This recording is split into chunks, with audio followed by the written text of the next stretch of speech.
folks, Jonathan here. We're looking at the back of the 39 Chevrolet sedan where it was wrecked in 1971, and we're going to get started on seeing if we can fix this thing. First, here's the panel I bought. This is the entire lower panel that goes on without the holes for the bumper. So we'll take the bumper off, of course, first before we start trying to fix this frame. And then, you know, looked it over really good so we could see what was actually going on with this thing. It's really not pushed in, it's pushed down. So you can see that it didn't hurt the bumper. The bracket's down, but it's not pushed in. What it's done all this damage here, but you can see it's got a kink here in the body, but it didn't hurt anything up this way. So basically what it done was kick the bottom in. You can see the fender.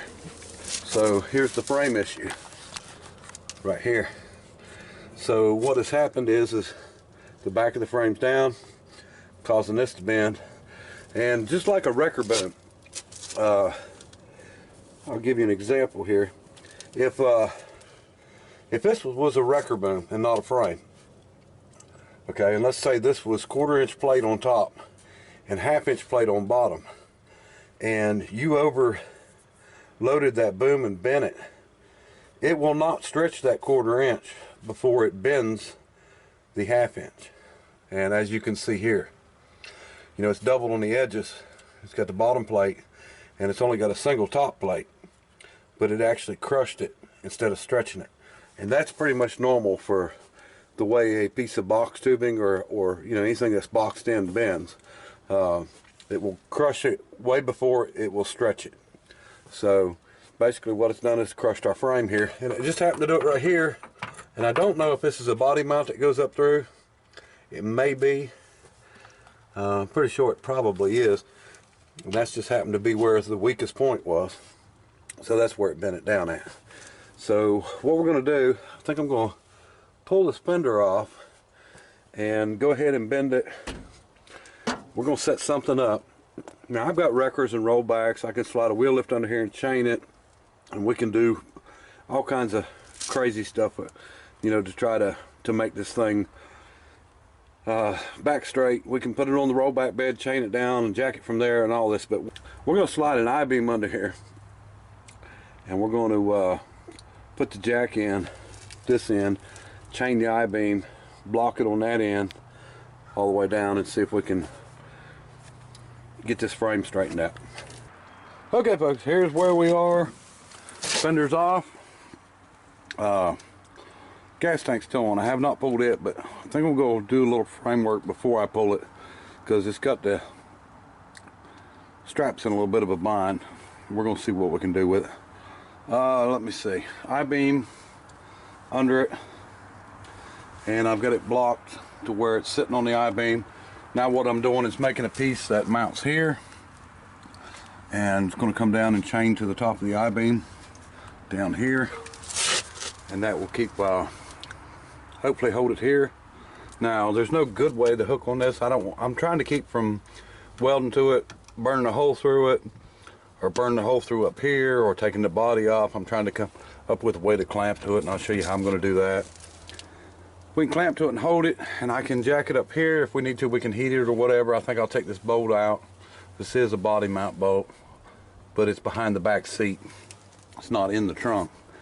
So we will see what we can do with that. And got the jack here ready to start jacking. The I-beam is just a 6-inch. It's not a real big one, 6-inch by 4-inch on top. And hopefully it won't give any issues. I don't like it because it's not as heavy as I'd like, and I don't want it to start twisting if we get this jack sort of in a bind. That's what's going to try to do, but we will work with it, see what happens.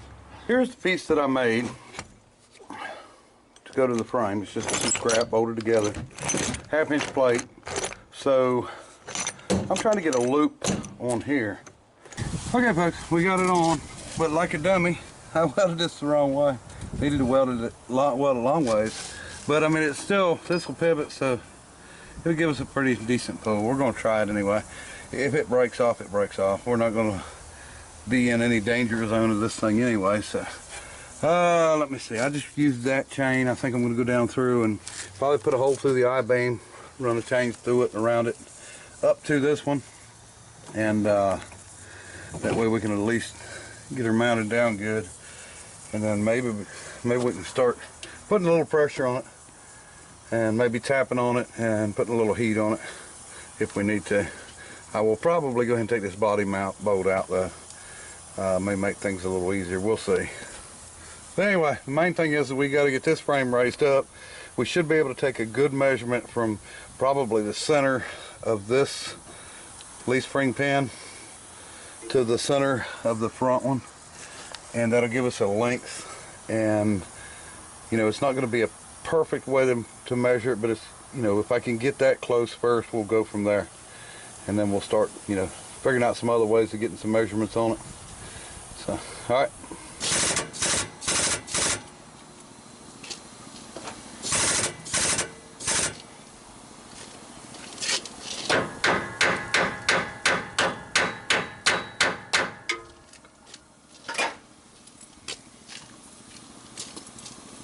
All right, we got quite a bit of pressure on it.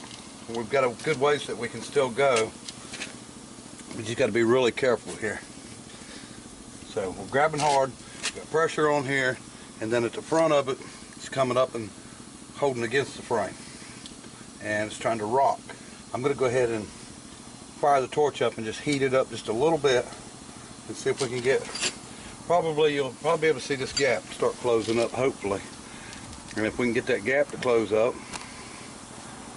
then we know we're moving the frame, and see how that works out.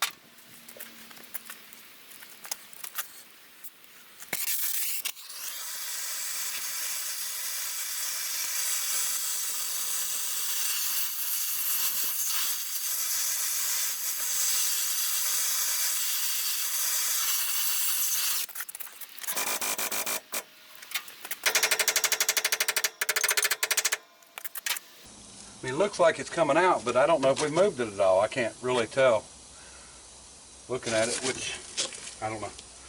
Hard to say. I'm going to keep going.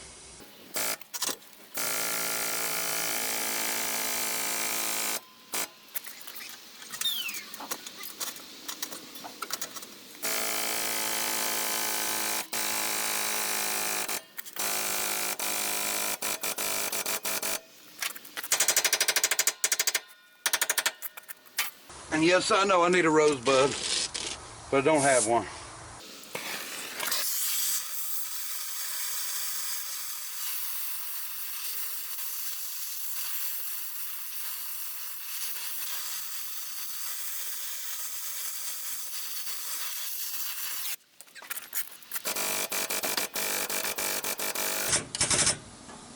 Now I know it's moving.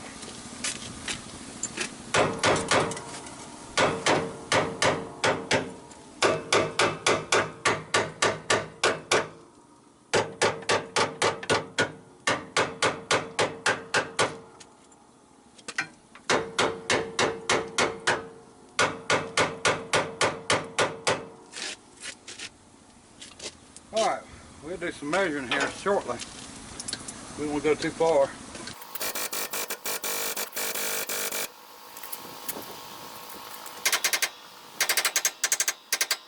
All right, so here's what we got. From here, the center of the grease fitting to the bolt, it's 47.5 on this side, 48.5 on the other side. We're 1 inch off. So we're gonna have to keep going probably until this is closed up at least. And we're not crushing up here, which is a good thing. That's what I was worried about. I don't want to crush this and then, you know, not be able to stretch this. That's why we're putting heat on it. So I'm going to go a little more and see what we can get figured out. This, I'm sure, will be completely closed up time we're done. Now I'm pushing up on the gas tank too, the floorboard. There's no smell of gas at all in this car. I don't know whether they drained it or if it's just the fact that it was the good leaded gas back before 1971. So, but that's, you know, it's amazing the carburetor didn't even take the top off. I can't smell anything in the gas tank, so no fumes at all. So it might be good, even though I've already ordered one or had already bought one. It's here. So let me get at this some more.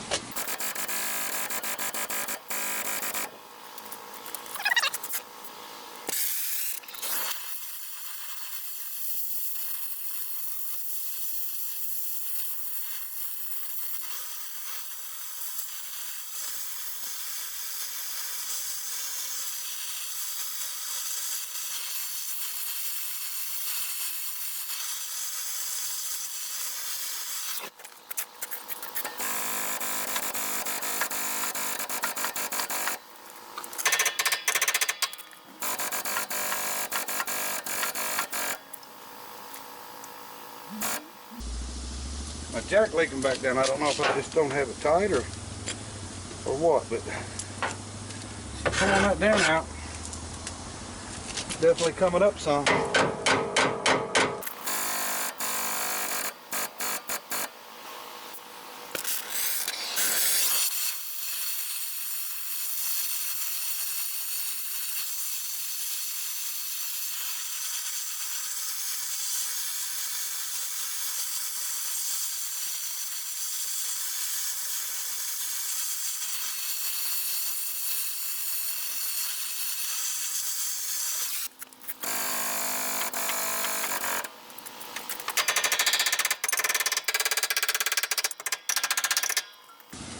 So far, my clamp's working out really well. No issues there. I'm trying to shorten this chain up a little bit more. The shorter I have that chain, the better off I am. But so far, so good. Closing up a lot compared to what we started with anyway. So we'll just keep at it. I mean, that's all we can do until we get it right. We're going to check it again here real quick. See what our measurement is. Shooting for 48.5. Yeah, we're still about 47 and 3/4.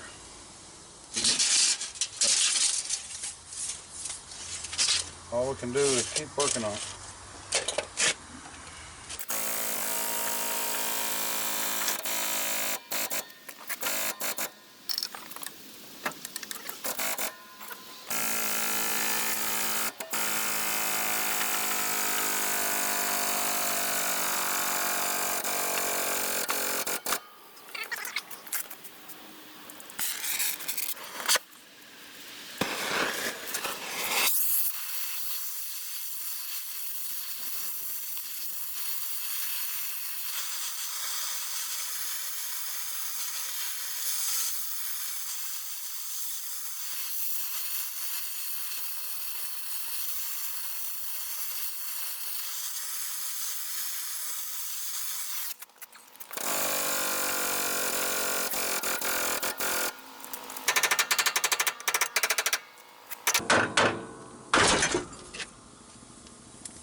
My plate slid.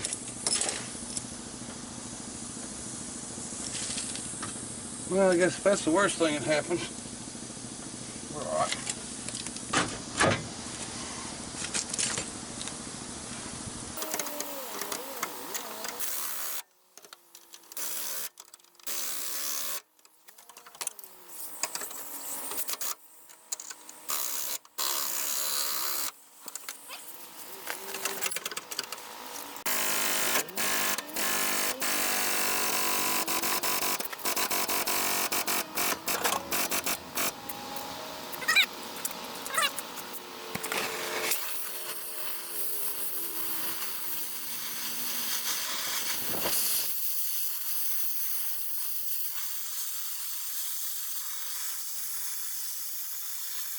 Okay, so we're down to a 1/2 inch. So it's got to go a little more, and not much more, but a little more. I don't know if you can tell on camera or not, but this has got just a little tiny bit of a dent, not much at all. So I think time we're done, it may be pretty flat, and everything's working out good so far.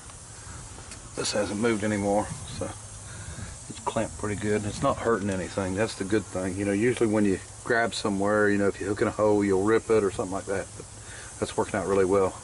So we're just gonna keep at it and keep trying to go with it. My spacer here that I used is actually a big dice. Charlie gave me these. I got 2 of them, but I figured it's not going to hurt it to use as a spacer for pushing on, right? That thing come flying out though, hits you in the head. Probably weighs 4 or 5 pounds, 3 or 4 pounds. All right, let me see if we can keep at it until we get this part done, and then we can go to the body. All right, folks. I'm going to let off of it, but as of it sitting right now, the measurement's right. And it kind of couldn't believe it, because this was actually pushed way up in. It just about pulled it out back flat. And that's where the body mount comes through the bolt. So we have pretty much taken care of that frame problem for sure. Looks really good. Now you can see it's gapped here and it gets down farther here, but the reason is the body's still pulled down just a little bit. But it's getting better. And our distance from the center of that to that bolt as of right now is 48.5, where we need to be. Now if I let off of it, I don't know how much flex we're going to have coming back. Hopefully that'll be enough. If not, we'll have to bend it again, go past it. But everything's working really good now. And you know, this from here forward, you know, where your springs at and your rear end rods, you know, that sets your wheelbase. From here back, it's not going to be setting your wheelbase. It's actually going to be setting the your spring height and you know, where your body mounts and all that. So, you know, it's not as important to have it exactly perfect, but you know, you want it as good as you can get it. So that's actually come out really well. Cross member right here runs all the way across. That's what ties us together. That's why we're not twisting the frame or anything like that. You can see some old Bondo too. But so this back end had been repaired before anyway. More Bondo here, just them. But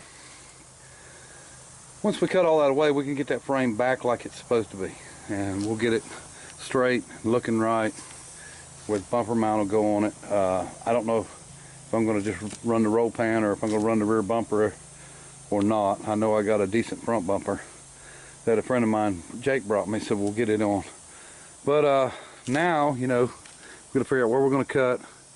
You know, I know where our panel goes. Our panel actually comes all the way over to here, and where this fender mounts on, it was ripped loose, but comes all the way over, and then we have this section on another piece, and then we're going to try to straighten everything else out as best we can.